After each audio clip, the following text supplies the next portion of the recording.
chance to speak to Councilman Boudreaux about it when we happened to meet another place. And I was told that you were reading it and you were going to give us a response, but nothing's ever happened. The rail yard is a serious, serious problem for our city, and you need to take it seriously. You need to take your citizens seriously when they come to you and bring you a problem. You need to take us seriously when we send you a letter. No response. I don't know what the reason for that is. Maybe you're too busy on other things. Maybe other interests don't want you to look at the rail yard. But the citizens of Lafayette want you to consider that rail yard. It is a threat to public health, to public safety, to the property of the public, and to the private property of the people that live around the rail yard. Thank goodness we have organizations like the Salvation Army that are willing to go up and bat for the people of Lafayette, that have sued Union Pacific Railroad to get them to clean up this mess. And the fact that our city and state governments have sat on their hands and allowed this to happen is unbelievable to me. I just can't imagine what is going on. Now, in that year, since that letter went out, I've set up a search on Google that tells me anytime there's a news article about contaminated rail yards. I can tell you, we're not unique. There are hundreds of contaminated rail yards around the United States. Our rail yard was built in the late 1800s. It's highly contaminated with arsenic and lead and mercury. They use mercury in manometers. It's contaminated with asbestos because they used asbestos in the old steam trains, and every time they would work on the steam trains, they would knock all the asbestos off, throw it in a hole, and put more asbestos on because asbestos was cheap. So it's got asbestos out there in the surface. There are cleaning fluids down there. There are cleaning fluids that are free phase. That means if you pull up what should be water, you'll get a separate phase of the contaminants in the water. The contaminants have been measured in our wells. In other studies, the contaminants have been measured in the Chico Aquifer. The old myth that there was a clay boundary there that was protecting us is a myth. It's been shown by USGS studies that that clay boundary is not stopping the contamination from going down into the aquifer. We need your help. We need your action. We need the action of all of our government agencies on this. I'm hoping that sometime in the future you will find the time to answer the letter that you got from these organizations back 1 year ago today. I hope you've been thinking about it. I hope you've been looking at it. I hope at this Festival International, when people are coming here in April, you don't let people just go wandering out on that area. I can't find another rail yard in the United States, these old contaminated rail yards where they just let the public walk across it. All over the United States, they're cleaning them up. All over or they've already been cleaned up. The Union Pacific Railroad sets aside $100 million a year for their rail yard cleanups. They don't spend a dime here. And why not? Because we don't ask them to. We just let them walk on us. Now, your constitutional duty is to protect the citizens, and I hope you will do that duty. Thank you. Thank you. Hold up, applause, please. Councilman Terrio. Yes. Earlier there was a discussion that was held. Mr. Lowell Douillon and myself had some discussion. Would you like for me to get Mr. Escott involved with that at this point?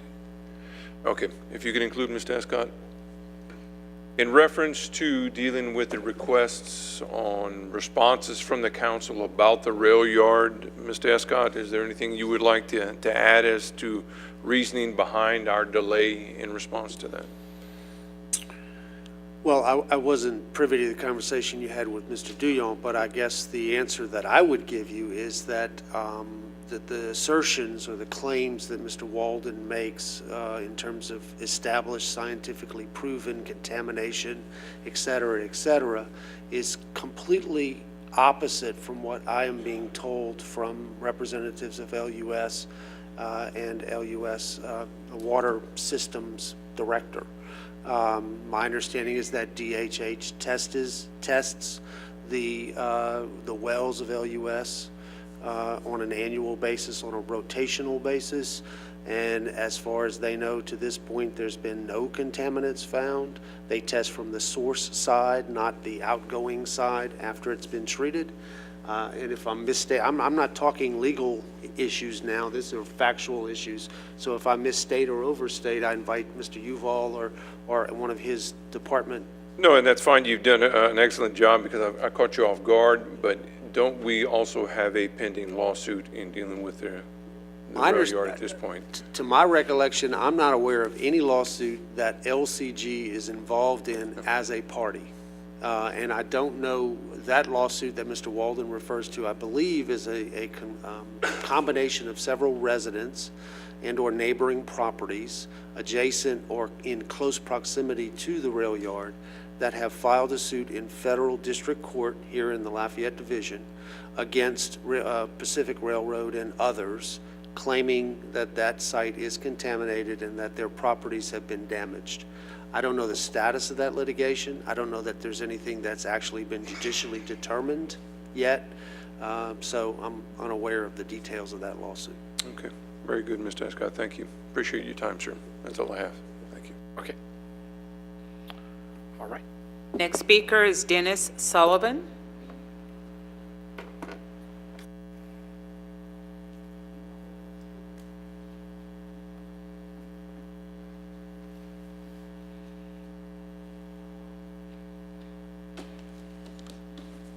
Good afternoon, members of the council. Thank you for the opportunity to speak to you. I'd like to speak on the same topic. I'm a resident of the city of Lafayette. I live in walking distance, and Mr. Pat Lewis is my council rep. No complaints so far. In fact, impressed with some of the community activity that you've been able to bring about. I like that. Okay, I have in front of me a water quality report put out by LUS, and that report cites contaminants of arsenic, barium, fluoride. These are all at levels that are below the damaging or below the problematic level at this point. Fluoride, 2-ethylhexyl phthalate, nitrates, nitrites, I can't even read it, it's too small, but you get the message. There are contaminants that exist in our Chico aquifer and that are being brought into the LUS water supply. These contaminants are obviously at a level that's below what Terry Yuval and the people that are running our water system are concerned about at this point. If I were you as city council members and the people that monitor the LUS utilities, I would simply ask for a chronological history of what has been changing about the contamination levels. If it's 2 parts per million, I want to know if the year before or 5 years before it was 1 part per million, and see if there's any kind of a trend. We can't be too safe when we're talking about our city water. I'm also a member of the Acadian group of the Sierra Club, and I was in support of the letter that was given to y'all concerning the quality of our water. The points of the 10 points that were mentioned, the points that I want to reemphasize today, that we asked you to study surface contamination and the effect on our water. To say merely that we're monitoring it is inadequate from my point of view. We need to begin planning for shutting down the water wells that the city's using that are close to the contaminated rail yard, and have a plan so that we can balance and pull from somewhere else that's less contaminated. We need to ID the contaminating parties, and there's a legal precedent for who is responsible for the contamination. And we need to work to make them pay for the cleanup because they do it in other countries. We just need, in other areas, we just need to stand up, say, hello, we're Lafayette, but we're not Bohunk. You know, we're a place that needs to be recognized, that needs to be respected, and that needs to be cleaned up. We need to post the abandoned rail yard. We don't need to be calamitous about it, but it's not a place where people need to be moving about. It is a dangerous area. We need to prohibit public access to that area. We need to draft and adopt ordinances. This was one of the items in the recommendations that conform to the guidelines of the Louisiana Department of Environmental Quality to make sure that our drinking water remains safe through regular sampling. And maybe we need to accelerate our sampling or to move it about. What I'd like to see, and when you're asking Terry questions, what are the depths of the water pull for the given wells that are showing contamination? How close are they to the place that the contaminants are appearing? Can we figure something out? We've got some pretty sharp engineers in the utilities department. If we change our focus and say, let's just imagine that we might be in danger, let's work on it from that perspective. Let's not say wall off those people because we don't have a problem. Let's act as if we're really concerned. So all I can say is that I appreciate the opportunity to talk today. I want you to protect our city, and we'll try to help you do it because we care. Thank you very much, sir. Next speaker. Berkeley.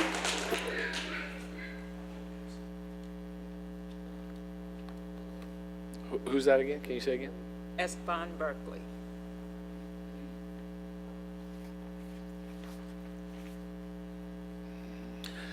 Good evening, ladies and gentlemen of the council.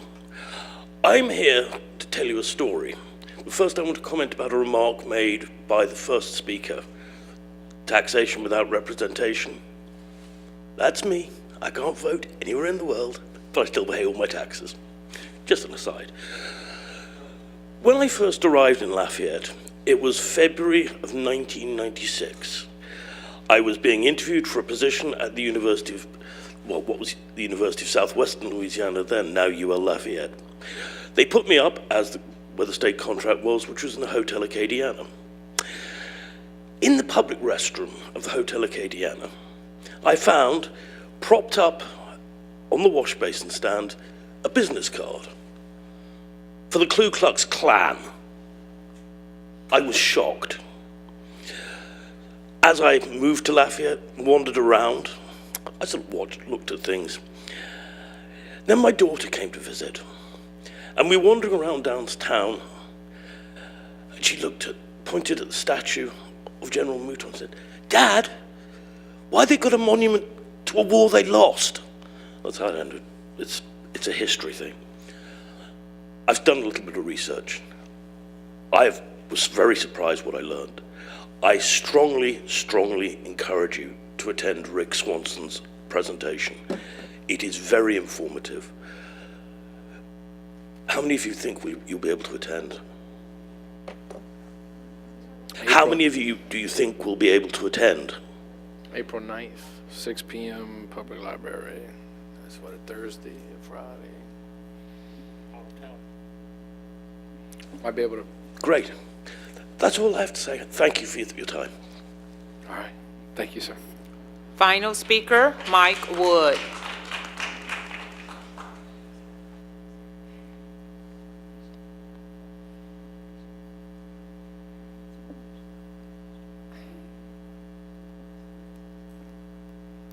Hi there. I had a big digital presentation to show you tonight, but due to some technical ineptitude on my part, I won't be able to deliver that today. I'm going to have to ask you guys to stick to just a couple sheets of paper again this evening. Back in February 20th, I believe, there was a council meeting here where you guys voted on installing speed detecting cameras in all of the Lafayette school zones.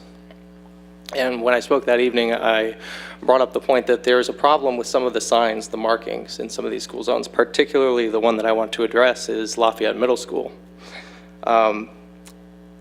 Given what I have to show you here today, I'll only address one simple issue with the zone.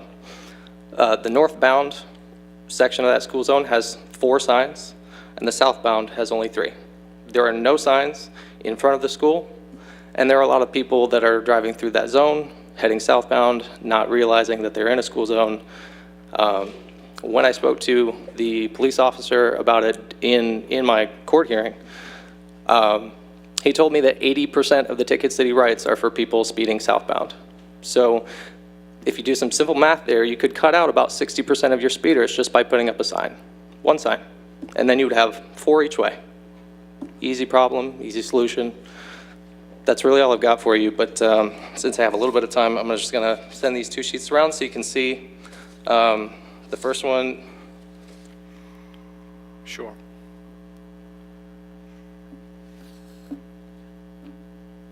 The first one, the top sheet there, should be the zone as it is currently, and the second sheet should be the zone as I would like to see it done, which I'll talk more about that when I come back with my full presentation next time, but if you can all take a look at that, I'd really appreciate it.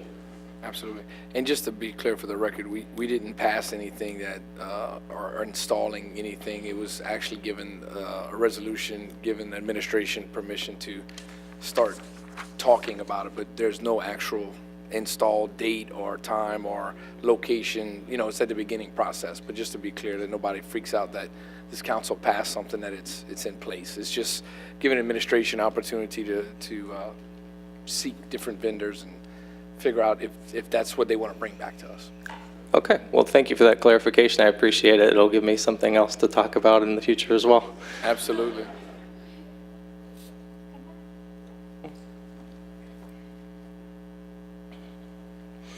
Now, since I've got just a couple of minutes left here and you guys are looking over that, I would like to know if, you know, because I don't really know how this process works, but how do we get something like this done? Do I need to set up a meeting with one of you specifically and, you know, talk to someone, or? I would get with Ms. V and she could guide you. I would think you would have to probably go to Public Works and Mr. Mark Dubrock or Mr. Warren Adamy in that area. And that's where you would want to start to have that discussion. Mm-hmm. Yeah. And she could help you when you're done speaking or whatever and get you the information. Okay. What district do you live in? Well, I'm over at 400 East University, so whichever district that is. Pat, is that you? You've been hot tonight. I mean, everybody's District 3. It's Bruce? You? University? 400 East University Avenue. Yeah. Yeah, East Side. Either way, Yeah. to make sure we, Yeah. yeah. Sure, yeah. But typically what they do is they'll go out there and do a study and they'll evaluate everything. I mean, I'm trying to get a stop sign in my district and I'm in the same boat as you. It takes a long process and it's got to go through a whole deal. But at the end of the day, they'll meet with you and definitely try to help you for sure. Okay. Thank you. Bruce, you got the floor. Just a quick observation, you have a heck of a cheerleading corps back there. Your kids are really supporting you. And the other couple of things, I am going to ask Terry Huval to come up because I think some issues that have been mentioned need to be addressed. But regarding traffic, I was on Congress Street today coming in, and the school bus stopped to unload children. It's a 4-lane road, and it's my understanding of the law that all traffic is to Right. come Absolutely. to a standstill. And traffic approaching from the opposite direction obviously ignored that directive. So that's just a comment. Terry, Hold on one second. Are you done? You have some time left? I don't. Well, I've got 46 seconds left, and since he brought up a Yeah. question, I guess I would like to point out, well, since we're having this conversation, if we're talking about school zones and safety, the police that are patrolling that particular zone, Lafayette Middle School, they park down by Souvenir Gate where nobody can see them. Well, wouldn't it be prudent, if we're talking about safety, for them to be parked right up in front of that school zone, right in front of the school with their flashing lights on, letting everyone know that we're here and you need to slow down. I would think that that would be, if we're talking about keeping people safe, that would be a good way to do it. That is another issue that could be discussed with Warren Abity, who's our Director of Traffic and Transportation, and of course, you might check with Chief Toby Aguilar with the Police Department. All right. Thank you. Okay, thank you very much. Terry, there was a comment earlier about that the guidelines that you have in place and that your Water Department Director has in place, the requirements are below what you identify as an acceptable point. These are not guidelines established by you, am I correct? That's correct. Yeah, in fact, let me kind of take a step back and first of all, assure you and assure our customers that our water is safe. It's amongst the safest water that you can get in the world. The concerns here have to do with the water where we're receiving it from the ground, from the Chico Aquifer. And before I get into that, I'll just take a step back and say that not every city has the benefit of having a Chico Aquifer to get that water from. There are many areas that get water from a lake or a pond or the Mississippi River. And so you can about imagine, what water quality that source water is when they take it out of a river that way. That's open up to the atmosphere, it's open up to drainage, et cetera.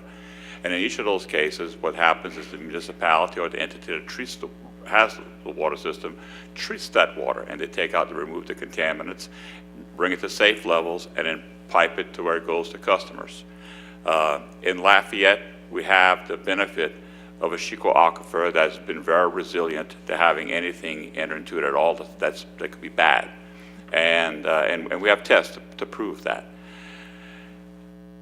The Department of Health and Hospitals and the Department of Environmental Quality, we have visited with both of them on this situation because we've heard these discussions for a while. And the DHH actually test the water from our source water, and it's coming right out of the wells, and there's been one instance of source water from that area near where the railroad tracks are, where there's been a trace of an element that could be of some concern. But that trace falls substantially below the threshold where there is concern. So the bottom line, I'll just use an example. If it turns out that 100 is of some of concern, this is 1. Okay, and that's in the raw water coming out the ground. Once the water comes out of the ground, we pump it into a treatment system, a full-fledged treatment system, just like very similar to what other cities might do when they get water out of the Mississippi River. Okay, but ours is coming out of Chico Aquifer, so we have a much cleaner source to begin with. And plus, then we treat it, and then it goes into our system, and then that water is tested. And so some of the information that was brought forth here about on our water quality report that we sent out to customers is having to do with the raw water, not the water that goes out to the customers. The water that goes out to the customers is completely treated, chlorinated, all the proper things are done to keep that water safe. So, while I can understand those concerns because of the railroad and all that type of discussion, the fact that I understand them, and we've talked to DEQ, we've talked to DHH, I've got professionals that work for me in this regard, indicate to me that I can be assured that we're having, and I can assure our customers that we're providing safe drinking water, and have done it so for a long time. We'll continue to do so going forward. So I hope that clarifies that. If there's any question, I'd be happy to respond. Thank you, Terry. Okay. Mr. Terrio? One thing, Mr. Huval, I think that you had, once you pull it out of the ground, it goes through your treatment facility, the water is going through a number of filters. That also has to be very precisely made public, that this water is filtered. Even though it's coming out of the ground, it's treated and filtered, which catches all kinds of contaminants, okay? So in the event there is contaminants there, it's being filtered, treated before it gets out into the system. And as Mr. Huval says, once it gets out into the system, it's tested on a daily basis, nonstop, every day, 365 days a year. So Thank you, Mr. Yuval. Thank you, That's Mr. all I have. Terrio. Thank you, Mr. Terry. Appreciate it. Mr. Bruce, that was it? That's it, sir. Okay. Any other speakers? All right. Moving forward, we have a resolution. This is a public hearing, and blue sheets are available for anyone wishing to address the council. The 5-minute rule does apply. Chairman, can you please read? Resolution 17, 2018, a resolution of the Lafayette City Parish Council designating and creating a cultural product district and authorizing the filing of an application with Louisiana Department of Culture, Recreation, and Tourism, Office of Cultural Development, and recognizing the right of qualifying persons to avail the provisions of Louisiana Revised Statute 47-297.6 relative to tax reduction associated with the rehabilitation of residential structures and of Louisiana Revised Statute 47-6019 relative to a tax credit associated with the rehabilitation of historic structures. Okay, need a motion in a second. Got a motion from Mr. Boudreau and a second from Mr. Conk. Council discussion. Mr. Pat Lewis, you have the floor. Yes, Joel is not here. Lord, I have a question on that. Does the city have any cultural district as of right now, or plan to have one besides the one we're trying to create? We do. Excuse me, let me see if Carly or... Okay, Don. I couldn't name them right off, but there are some. But we can get you that information. I don't have them offhand, but there are some in the city of Lafayette. Okay, so I think it's the downtown, right? So can it be enlarged, or Kathy, can There we go. Currently, Lafayette has one cultural district, and that is in the downtown district. Okay, so that downtown district, can it be enlarged, or it has to stay as is, the downtown district? It could be enlarged if that was part of our an application to the state. Okay, so with this culture right now that we asking for, what impact would it have on other, if someone wants to have another cultural district, if we decide to have one somewhere else? Can we have one somewhere else? Yes, certainly. So there's no limit, we can have Correct. it? Okay, that's basically all my question. Just again, if any director or somebody comes up, please identify yourself before, Okay. That's it, Mr. Lewis? No? What we got? Oh. Mr. Terrio, you have the floor. Yes. Who do we have that is addressing this? Or that can answer questions on this? Do we have anybody here tonight? Okay, state Because your I'm name. showing here State that your name for the record. Kathy Gilbert. There we go. There we go. and you with who, Ms. Kathy? Oh, I am with the Planning Division, Development and Planning Department. Okay. Couple of quick questions. The downtown district that you're talking about, was that the Freetown? No. It was not Freetown? No, What- this is the downtown, it's the DDA's district, which is also a cultural district. Okay, so the DDA is the cultural district. Yes. It's not a historical district. No, but there is some historical tax credits in a cultural district. All right, because that brings me into the next question, because here we are looking at a cultural development to create a cultural district. But whereas we're going to have boundaries certified and they're going to receive all kinds of tax incentives, I say not all kinds, it looks like two of them, several tax incentives, a sales tax exemption, and income and corporate franchise tax credits incurred during the rehabilitation of certain historic structures. So it's a cultural district, but they're going to get tax credit for historic structures. Correct. Correct. You care to elaborate on that? There's a difference between cultural district and a historic district, though, isn't there? This is a state-enabled district that offers historical tax credits in a cultural district, as well as sales tax on original artwork, and its sales tax is waived on original artwork. That's what's in a cultural district, to my understanding. would that also be waived in a historic structure?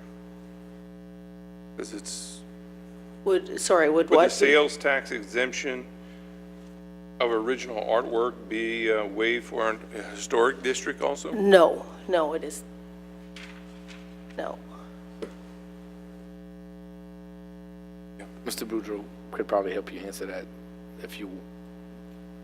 Yeah, I'll we give Mr. Boudreau in just to hear what it designates as a cultural district. And I just want everybody to listen to this, that basically, I guess the question I have, and Mr. Boudreau knows I like to question anything that deals with sales tax exemptions,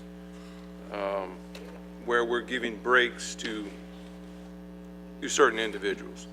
But here's the question, would not all of Lafayette Parish fall into this same, quote, cultural district? Because here it says, in order to qualify for this, they must first accomplish the following: revitalize a neighborhood or area, stimulate the economy, engage residents, draw tourists, provide a sense of community, serve as a gathering place, encourage creativity, strengthen community partnerships, promote the arts, support artists, develop a positive image for the area, enhance property values, and capitalize on local cultural and economic and social assets.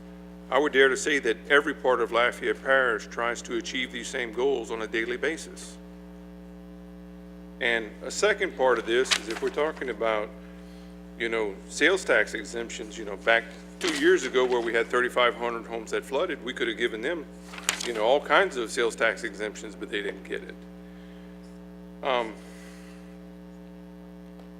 I guess the main question, and Mr. Boudreau, if you want to get involved in the conversation, is that how do we distinguish this particular cultural district only here instead of applying to all of Lafayette Parish, when basically everybody's goal is to accomplish the same outcome? Yeah, I guess first I would tell you that the description that you read, Macomb Vise has already done that. So although it may be the desire of all of Lafayette to accomplish that, there are only certain areas of Lafayette who's actually done it. And Macomb Vise is one of them. When you talk about revitalization, I don't need to go through the history and the makeup of that area.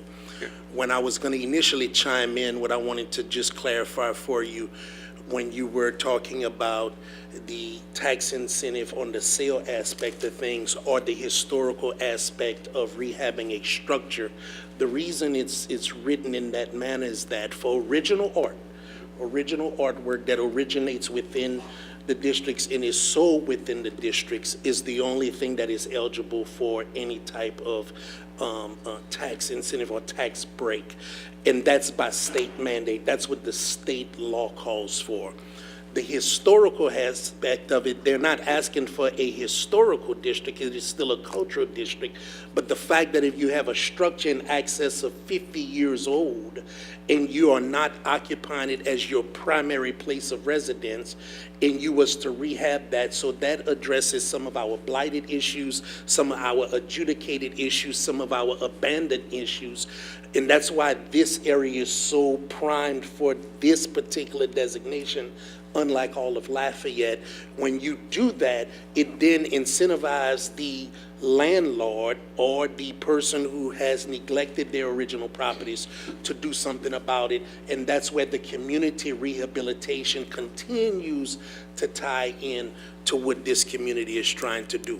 So anybody could do this. Any community who is willing to put forth the legwork, who is willing to do what the members of the Macomb Vise area has done, to ask for the application, and if they qualify, and if they have some folks who want to work, can in fact do it. But as Mr. Lewis had gotten clarity on, you designate boundaries, you identify the geographics of this, you make sure that you meet all of the qualifications according to the state, you put in your application and you pray to God that it's granted, and then you get these incentives which will help further the agenda of what Macomb Vise has been doing for the last 5+ years, specifically longer than that, but in the last 5 years, you have seen a lot of the success and progress that has been made in that community. getting the culture aspect, tying into the historical aspect, tying into music venues like the home of a Clifton Chenier, designating a music theme park in one of the pocket parks through our neighborhood plan, having an active coterie. So it's not just a kind of spring up and say, oh, that looks good, I want one of those. It's a lot of work that has gone into it, and they've succeeded from that aspect. Okay, and I appreciate you clarifying, like on the artwork, only something that's created Right, in yeah, that. it's not like you just, Correct something. yeah. Mr. Go ahead, Eric, Councilman please. Boudreaux, Yeah. Eric LaFleur with Montauk and LaFleur. I'm sorry, identify yourself again? I'm Eric LaFleur, an attorney with Montauk and LaFleur. We represent the city on this particular resolution. I just want to clarify that it's not necessarily something that is made within that district. It has to be an original piece of art. It has to be sold in that district. Yeah. And in addition, it has to be sold within the district, but the city can also designate what portion or what certain area within the district can sell these products with the tax exemption. And then lastly, you only get the state tax exemption. The city tax exemption would come with a separate ordinance because you would have to grant that in a separate instrument. Typically, I believe that the people who have been working on the application will tell you that the state would like to, if the state grants it, they want, of course, the local to also grant that exemption on the sales tax. To the extent that the school board has a sales tax as well, they would have to pass their own instrument in which they would grant the exemption that would match up with your exemption if you choose to do it. So let's take a step back. That's a little different than what I understood. So say if somebody in Broussard or Karen Crow had some nice artwork and they wanted to sell it, if they took it inside this district and somebody sold it at this point, then If it's classified as an original piece of artwork by state statute, and I don't have the statute in front of me, Kate might have it, but yes, it doesn't necessarily have to be made within, it could be made anywhere in Louisiana for that matter. It can just only, it has to be sold in that district. Yeah, and there are other conditions to make it an original artwork by the definition. I don't have the definition here, but it's pretty narrowly focused on what it is, what it's classified as an original. but wouldn't this, and again, I'm just throwing this out here, is that wouldn't most artists say, hey, if I can get the best deal by selling it at a certain place for the cheapest price to the public, I'm going to take all the art and we'll move designated art into this area where it's going to be sold. If it's original. Yeah, original, possibly at the cheapest price instead of somewhere else. That's the way, that's why the program is designed this way, is to create a hub where people would sell their original art that would be unique, and you'd bring additional people in. I guess you'd have ancillary services in the area, whether it's restaurant, music, or anything else. That's how the program is designed. What about all the art shops, art stores that have, original pieces? If they fall within the district, they would get the same benefit. You currently have that. That's what I'm saying. If they're not in the district, if, throughout Lafayette Parish, if you have individuals, so. To get the sales tax break, it would have to be sold at that In that designated area, which you have today in Lafayette. You do that today already in the downtown development the district, which DDA. is now called the, I forgot, I don't have my notes in front of me. Yeah, I think so. Yeah. Now, do we have, okay, let me take a step back. So this would be a cultural district. This is classified as a cultural district? Yeah, under Louisiana law, it would be classified as a cultural district as Louisiana law defines one. Okay. But your idea of a cultural district or a historic district, everyone has their own ideas. Right. But I'm just speaking about statute and what it provides for. Well, good, you're doing well.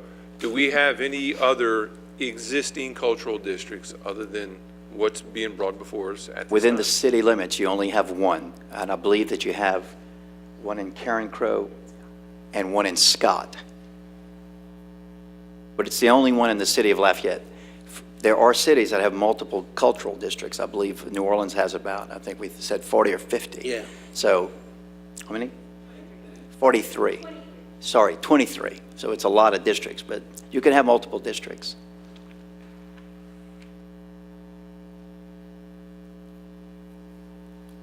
Okay. Now, elaborate on the second one here, in dealing with the income and corporate franchise tax credits they could receive inside here.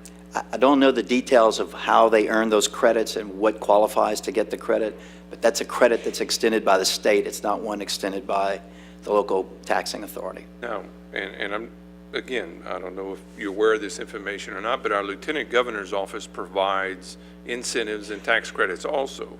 Would this be affiliated with that? This is sanctioned by the Lieutenant Governor's office. It will Okay. be the Lieutenant Governor and his staff. They actually oversee this entire program. I just wanted to make sure it wasn't, forgive me, but a double dipping type thing where they were getting this locally and the Lieutenant Governor's office was No, providing them with Yeah, no, additional. this is governed by the Lieutenant Governor's charged with the administration of this program. Okay. And this district stays in effect for how long? In perpetuity, or until you turn it off, basically.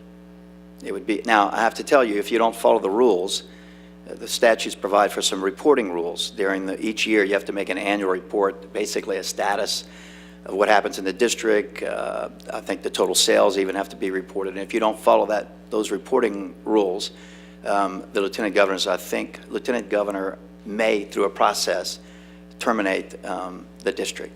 And who is charged with overseeing and making sure all the requirements are being done?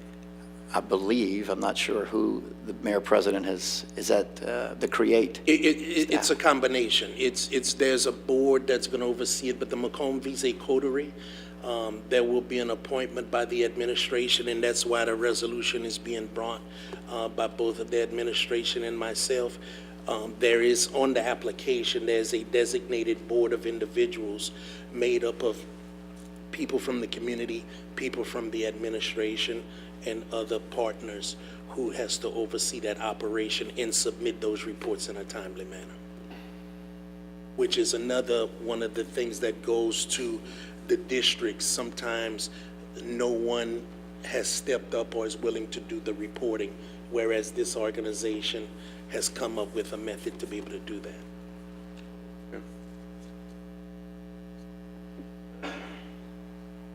One final question, Mr. Boudreau, just to kind of throw this out there.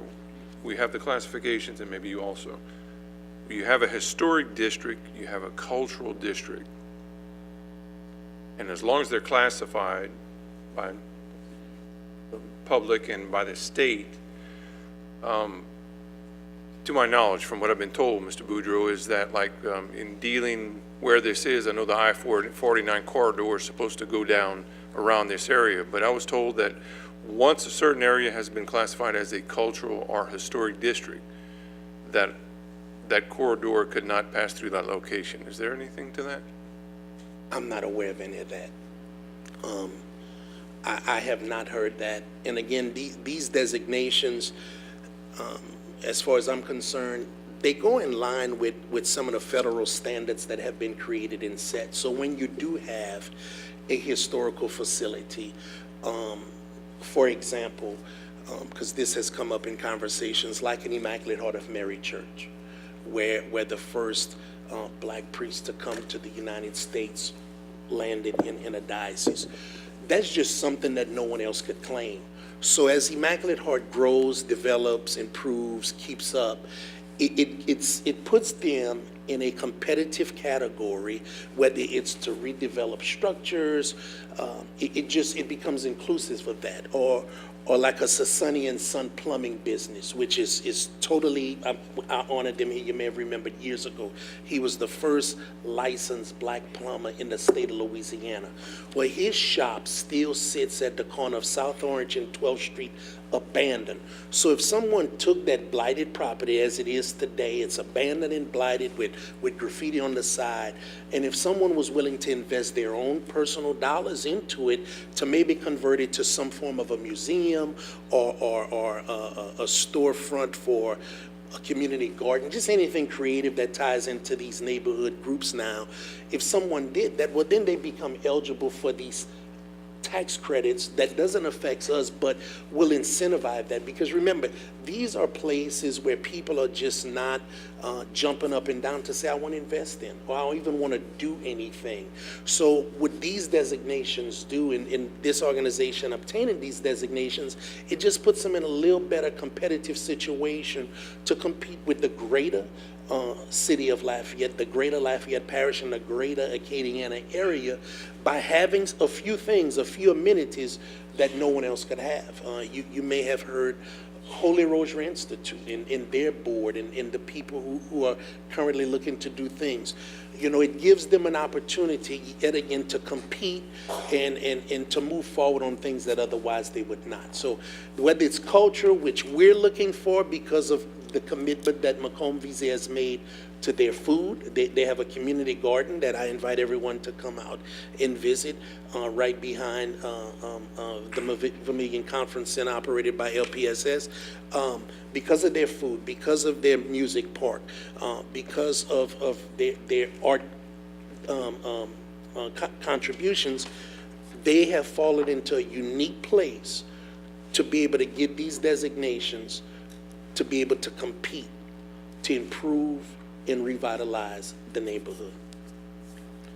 Mr. Terrio, to the credits that you're referring to, those aren't automatic credits. It just makes this particular area eligible for those credits. So that's a whole nother process that any person would have. The person would have to make another application to qualify, and there's a whole set of rules about that. So it's not just opening up the door to everyone's going to get credits. The credits are hard to earn. You have to be able to meet all the minimum standards of that particular statute.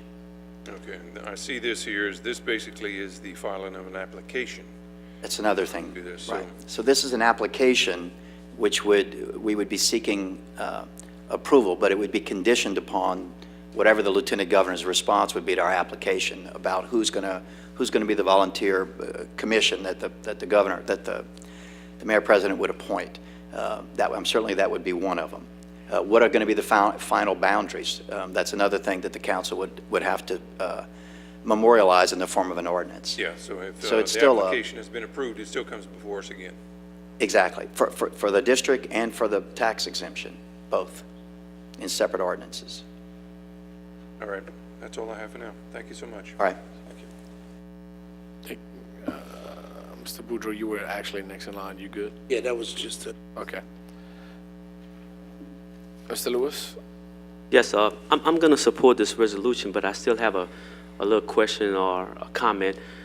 You say something about the tax credit that is from the state. It's not automatically something that we still have to apply. And then you also say that the city probably will follow. If the state gives this credit, then the city will, and the school board, if I'm understanding you correctly. Under the current cultural district that you have within the city limits, the school board did grant or did give permission to provide an exemption. The council did not. So that particular cultural district only enjoys an exemption from state tax.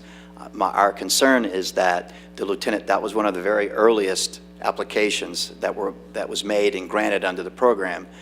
I am assuming, or I believe, that they may not grant it.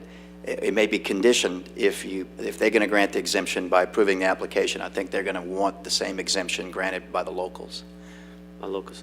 Okay, and on the historic tax credit, again, that is not something that the city would apply for. That would be private individuals that would apply for it, assuming they meet the conditions, meet the rules. Right. Okay, now who identifies these, areas, these boundaries? Heard earlier we were talking about part of the boundaries are downtown, has a cultural district already, but how far is the boundary? Does it include, how far does it go? Where, do anyone know the boundaries? The reason why I'm questioning that, because we're talking about right now revitalizing University and around the Foghorn area, so that's pretty much the historical area as well, and I want to make sure that when the times come that we can, if we do decide to apply for it, that, and it hasn't been applied for as of yet from my understanding. Okay. And I just want to make sure that that area also gets the benefit as far as the tax credit and the historical credit. I do have a plat or a map that shows where the downtown district is, and it also has the proposed district mapped out on here if you want to. I don't think we included a copy in it, but this is a, you want to see it? Yeah, I can look at it. Yeah, you could, if you want. Yeah, right.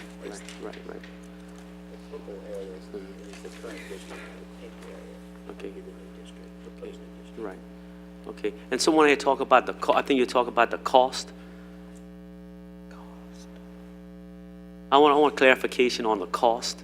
You're saying something about a cost when someone is doing the... There is no cost to the city, except to the extent that you would grant the sales tax exemption that the state grants to you. My only concern is that they may not approve it if if you don't, maybe one of the conditions will be you get the district as long as you agree to do the exemption as well.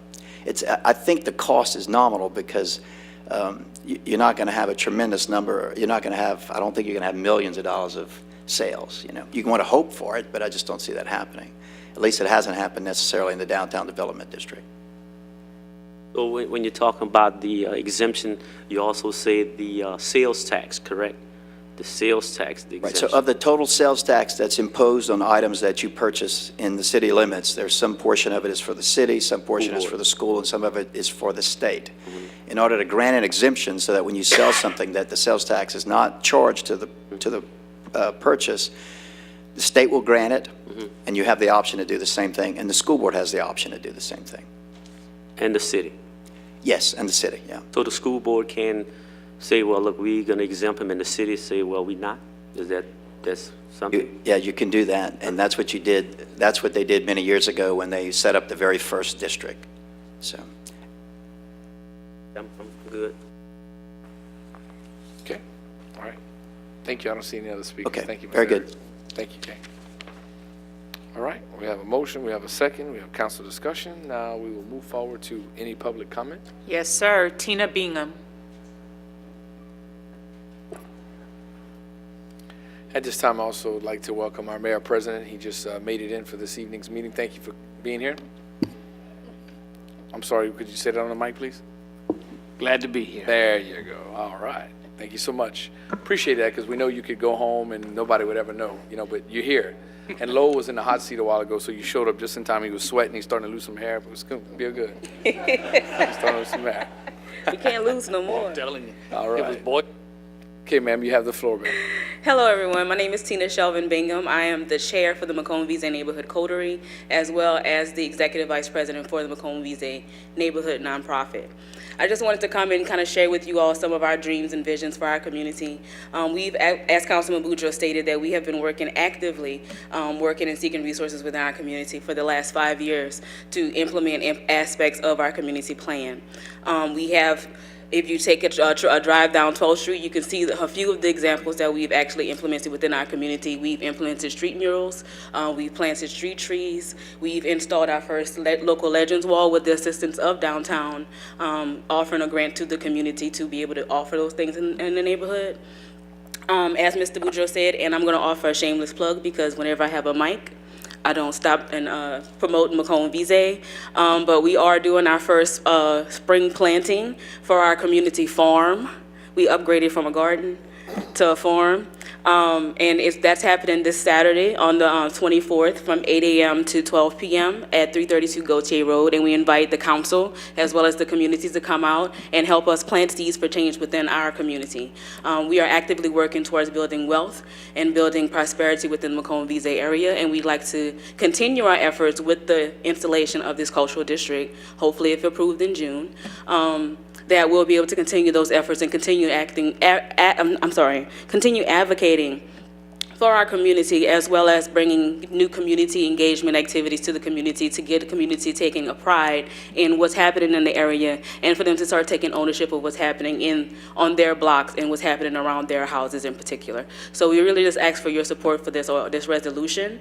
I'm not going to take too much time because I really want y'all to pass this.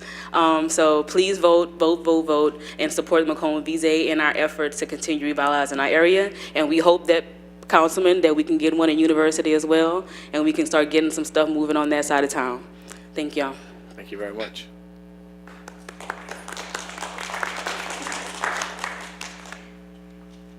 She was the final speaker. All right, okay. At this time, can you please call the roll? Yes. Yes. Yes. Yes. Yes. Yes. Yes. Yes. Chairman, the mic wasn't on. Can you just run through that one more time? Or, never mind, I got the screen. You good? Do you think we good? Okay, we got the voice recorded. Okay, just to let you know, it passed 9-0. Okay. All right, moving right along, reports and discussion items. Jeremy, can you please read? Update from Republic Services on scheduled collections. All right, At this time, as chairman, I had asked Republic Services to come up and kind of give us an update on what's going on. As everyone is aware that we've had a lot of garbage calls here within the LCG, and a lot of residents within the city and unincorporated areas struggling to understand what's taking so long. Y'all can split up. We have 2 podiums right here if you need. What's going on with the garbage and reason for delays, and what are we doing, or what are you guys doing? Sure. Good evening, Council. I'm Steve Seitzman, the General Manager for Republic Services. With me, I got my Operations Manager, Derek Hunt, my Municipal Sales Manager, Nicole Hebert, with me. So hopefully everybody received a letter that I sent out with an explanation, a detailed explanation as to what took place about approximately 3 weeks ago. Hopefully received that and understood that. It's definitely unforeseen. We do try to keep a tight pulse on our business, but there's no way to forecast as to what happened and why that happened. But when we found out that we had some short staffing and it happened really quickly, we immediately jumped into action, right? And what that means was we reached out to local divisions here that support us, and also outside the state of Louisiana, and we quickly brought in up to 8 to 10 what we call Blue Crew members or SOS drivers with trucks. So we quickly got short-staffed, and we quickly, as to the best of our ability, tried to rebound as quickly as we can to get the garbage and recycling yard waste up. So happy to report, to date we are caught back up. We're back to full staffing, and you should not see any more problems with delays in service. Okay.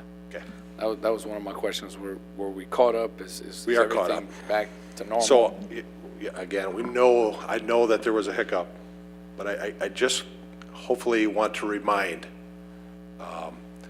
we meet with the Public Works Department, and I've been with this division for 6 months, and they can speak for themselves too, but the trend with the amount, with the misses and the fines, happy to report in December, we had 0. So, and you can't get better than 0. So, this was a bump in the road. I definitely want to tell the full council and the residents, our apologies. This is not something that we're proud of, or something that will continue. So, again, our deepest apologies. Okay. Got a few councilmen that would like to. Sure. Councilman Terrio? My gosh, I waited and I'm still first. Let's see. A lot of questions, guys, a lot of questions. I'll tell you right now, just some comments from individuals in I'm sure in probably all the districts, is that they would love to see us drag you guys across the coals tonight. And pretty much, I'll be honest with you, that's more or less what I'm going to do. You guys have a contract and you were supposed to provide service. It was not provided. The first thing I want to get into in dealing, and probably maybe Ms. Hebert's district in mind, and I need to see, and I don't know if Mr. Dubrock is here, he is also, we need him. See, the situation here is that you guys pick up trash Monday, Tuesday, Wednesday, Thursday, and Friday. Hers is Thursday, on parts of Friday, and mine's Friday.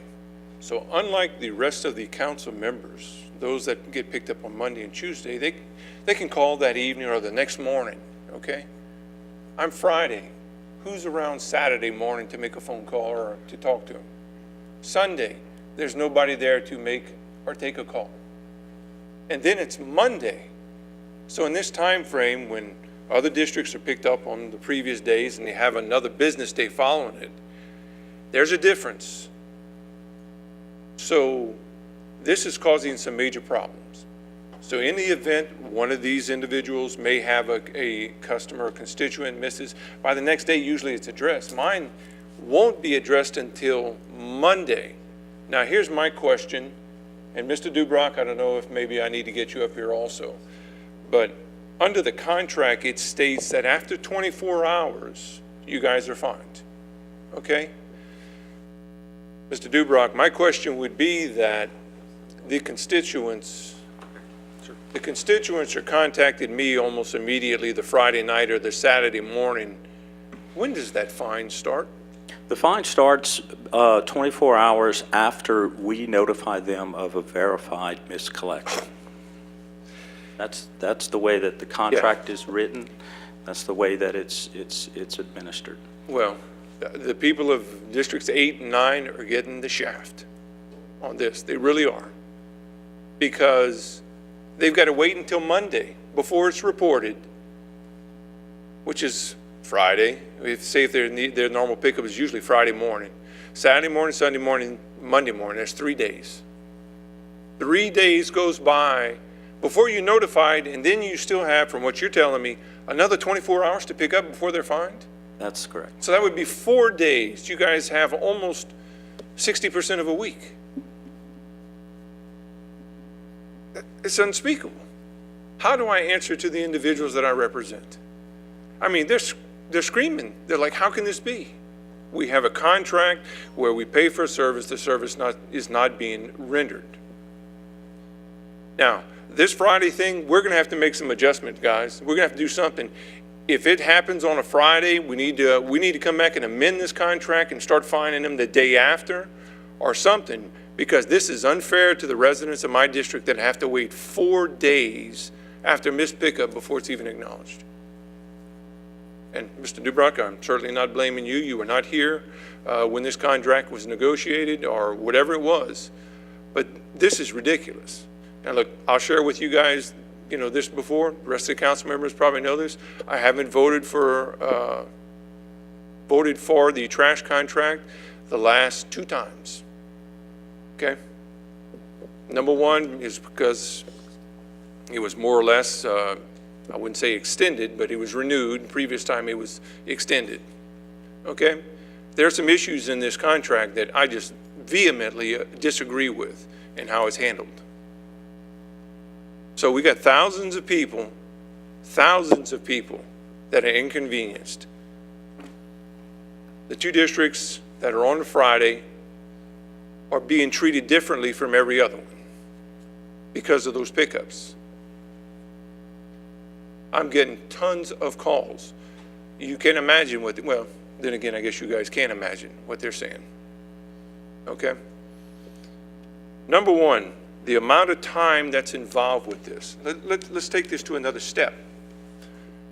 It's taking up my time, which I don't mind. It's my job, okay? It's what I got to do, but I got to listen to everybody, okay? And understandably, they're very upset because, again, we're talking 4 days, which is what happens.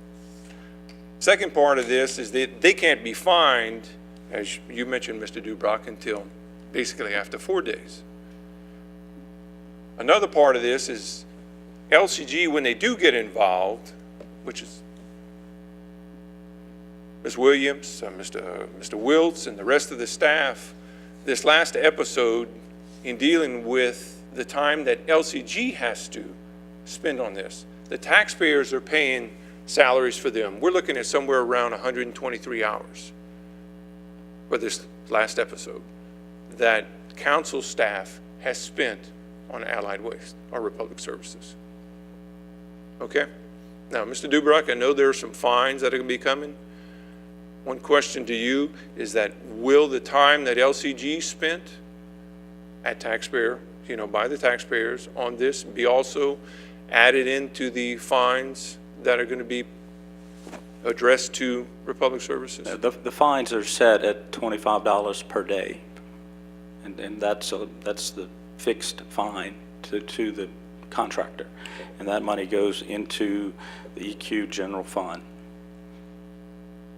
and that's how it's handled at this point. And what's your average annual fund?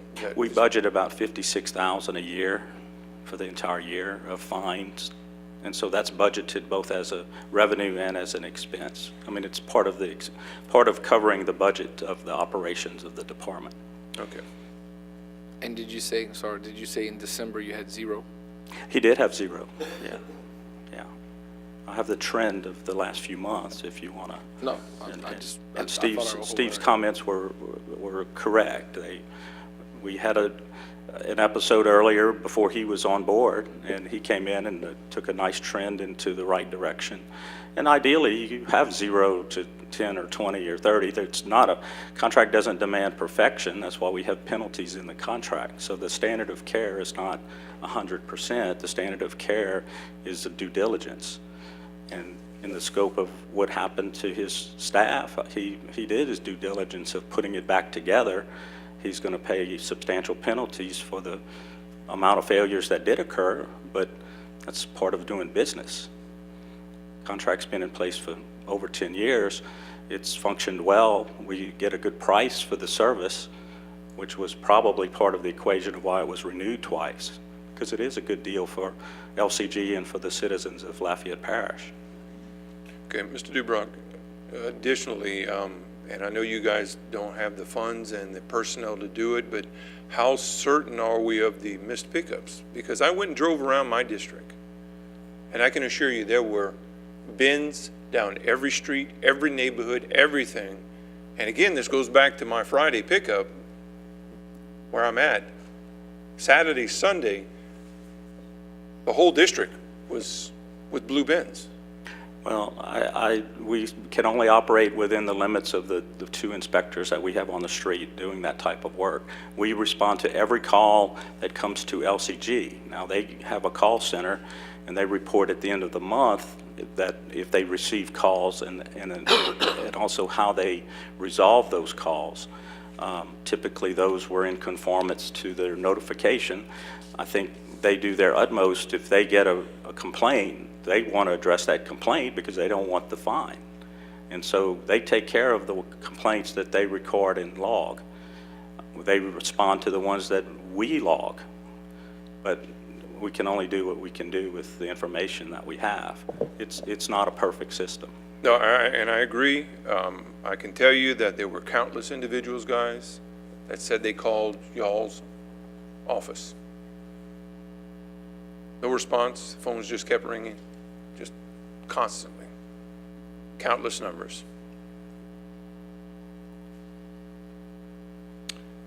In addition to that, Mr. Dubrock, we're going to get into another area here where we're talking about the fines, where they're fined, quote, $25 per residence, right? Ms. Yes, Pickup? per resident, per day. After the 24 hours. After the 24 hours.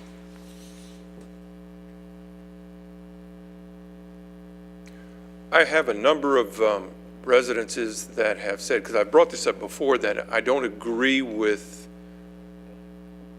our residents after paying for a service that they don't receive, them not receiving a refund. We were told at a previous meeting that customers here in Lafayette Parish under this contract cannot receive any refund whatsoever. There is nothing implemented that provides them with a refund. Even if a service is missed for 2 weeks, 3 weeks, 4 weeks, for a month. But, and I brought up, of course, LCG is the one that's getting paid the fines for the missed pickups, right? But that never goes back to the customer. Now, I did have a number of customers, and I don't know where you guys are going to go with this, and maybe I need to ask. A number of them called and said that they got on you guys so much that a refund was provided to them for the missed service by calling directly to the office, the ones who did get through. So, do you guys provide refunds to our customers? Not that I'm aware of. Anybody? Because No, I've we had do not. a number of people that said they got refunds. The only way that that could potentially happen is it with someone who has an account directly set up with us. But I know that's not typical, and I haven't heard that. Okay. So anyone who's in the unincorporated areas, they have direct accounts with us. So I know that we can issue credits, but that's not typically for a miss because, quite frankly, most of the misses are really not misses, they're delayed. We're still collecting everything they're putting out. Get a little closer to the mic. Yeah. We're still, the misses are not technically misses, they're a delay in service. So we're still picking up the trash. We're still disposing of it. And so that's not typical for us to do a credit for a miss. There's other circumstances where maybe someone paid in advance and then moved out of the home, so we can credit for things like that. But it's something I'm going to have to go and get with our accounting department, and I can get you a more definitive answer, but I haven't heard that. All right, and look, no disrespect, and what I'm going to say here is that the individuals I talk to, if they normally have their trash picked up in the morning before 10 o'clock, by the afternoon at 5 o'clock, that's a missed pickup. It's not a delayed pickup. And especially the ones I deal with, it's Monday. That's not a delayed pickup. So let me just address the Friday issue real quick. If you have constituents reaching out to you Friday night, Saturday morning, please get that information to me as soon as you can. Because we do have trucks running on Saturdays and Sundays doing missed pickups. If I know about it, Liz emails me lots on Friday nights. Because I work late for my people. Yeah.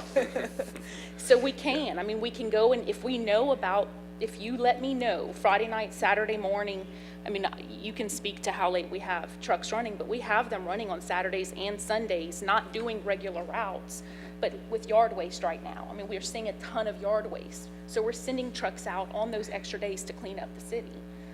So we can collect it if I know about it. Okay, well, again, I'm just going to say that I'm just really flabbergasted that a Friday pickup ends up into a 4-day pickup. Something's going to have to be done about that. And then you guys won't be fined for 4 days.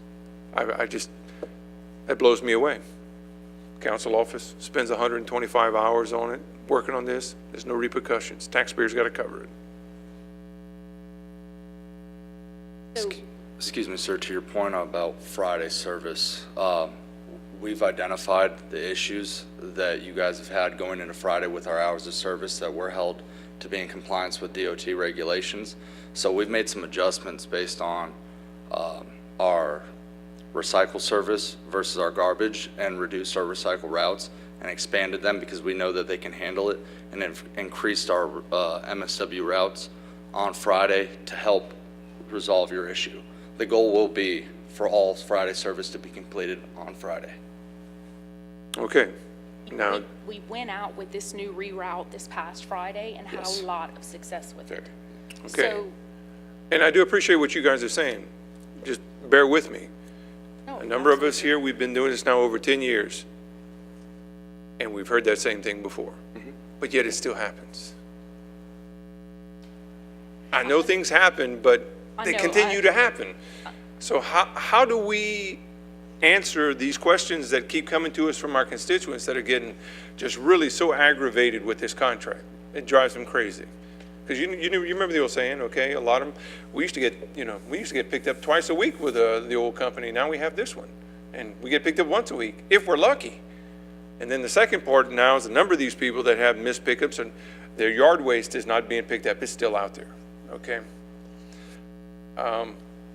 Dubrock, quick question in dealing with this contract. Is this an exclusive contract? I'd have to say that's a legal term. You'd have to ask Mr. Escott that one.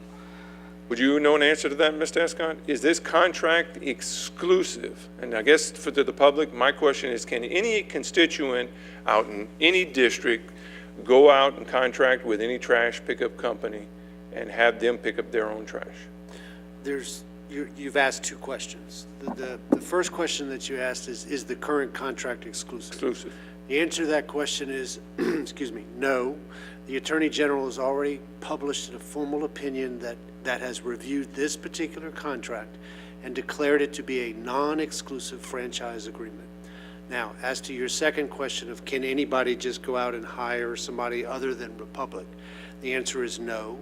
There are codes under the Code of Ordinances that require participation in the mandatory solid waste program directed by LCG and or its contractor that it hires, which in this case currently is Republic. So what I thought. So basically it is a mandated function here in It is a Lafayette Parish. mandatory service. Yes. Now, some people say, some of the other municipalities, this only applies to the city and unincorporated. Correct. What the other municipalities do is, that's their business. Correct. Okay.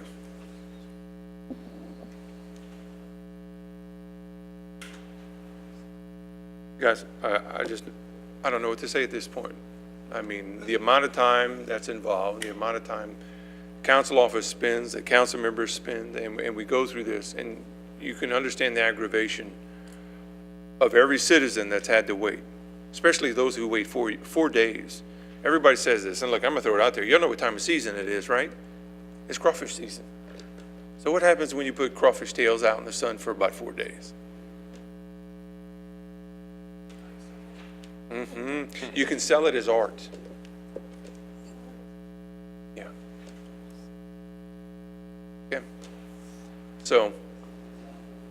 Well, Councilman Terry, all we can do at this point is apologize for the last month, and we are sincerely sorry. I'm sorry. Yeah. All right. But going forward, I mean, we've already made substantial improvements. We've got a lot of really good, exciting things happening. We'd like to come back before the council in the next month or two and introduce an app that all of the residents in Lafayette will be able to go on to request service. They'll be able to go online. They won't have to call the call center. They won't have to call LCG. There's a lot of things happening right now, and with the reroute and with a lot of the things that we have going on, I can almost assure you that the Friday issue that you have had for the last month, 6 weeks, it won't continue. And the proof's in the pudding just from this past Friday. And you're welcome to come to our office. We can show you what we've got going on. We can pull up the GPS of where our trucks are. There's a lot of things we can show you and talk in detail about what we have going on.